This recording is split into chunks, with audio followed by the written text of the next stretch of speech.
আসসালামু আলাইকুম দর্শক, স্বাগত জানাচ্ছি নাজমাস কুকিং স্টুডিওতে।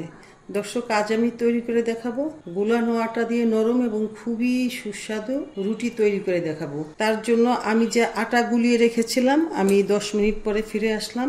এখন এই আটা দিয়ে আপনাদের আমি খুব সুন্দরভাবে রুটি তৈরি করে দেখাবো, যেটাকে বলে গুলা রুটি। আমি আরো একটু সময় এটাকে গুলিয়ে নিব, আর গুলিয়ে নেওয়ার দরকার নাই। এবার আমি এটা দিয়ে রুটি তৈরি করে দেখাবো। চলুন তাহলে আমরা গুলা রুটি তৈরি করতে যাই। গোলা রুটি তৈরির জন্য আমি এখানে নন স্টিকের একটা প্যান চুলায় দিয়েছি। এবার এই প্যানের মধ্যে সামান্য একটু তেল দিয়ে নিব। এবার তেলটুকু একটা টিস্যু দিয়ে এভাবে মুছে নেব।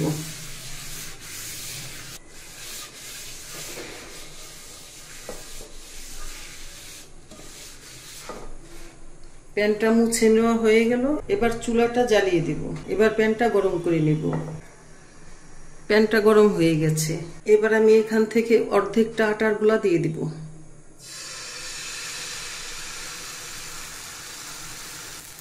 এবার চামচের নিচটা দিয়ে রুটির মতন একটু ছড়িয়ে নিব।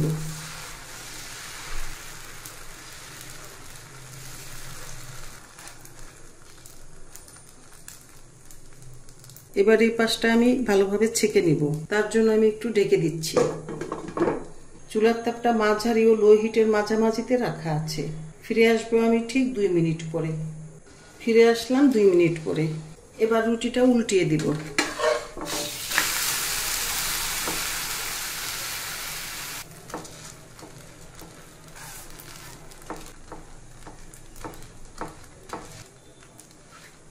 এভাবে একটু চেপে চেপে নিলে রুটিটা ফুলে আসবে।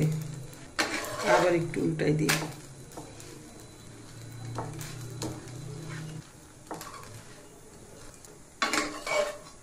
আবার একটু উল্টাই দিই। এভাবে করে কয়েকবার উল্টিয়ে পাল্টিয়ে নিলে পরে দেখা যাবে যে রুটিটা প্রায় ফুলে আসছে। না ফুললেও সমস্যা নাই, এটা রুটির চেয়েও খেতে দুর্দান্ত সুস্বাদু হবে। দারুণ ইয়াম্মি রুটি এইগুলা রুটিটা। ওই যে দেখুন ফুলে উঠছে।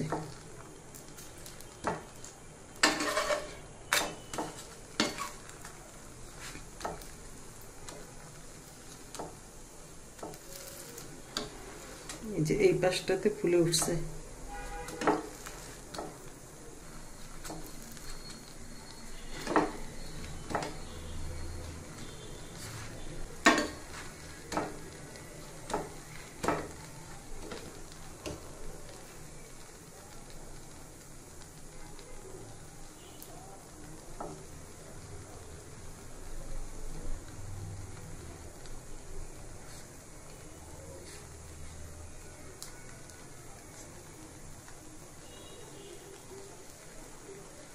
দেখছেন, একদম ফুলকো রুটি হয়ে গেল।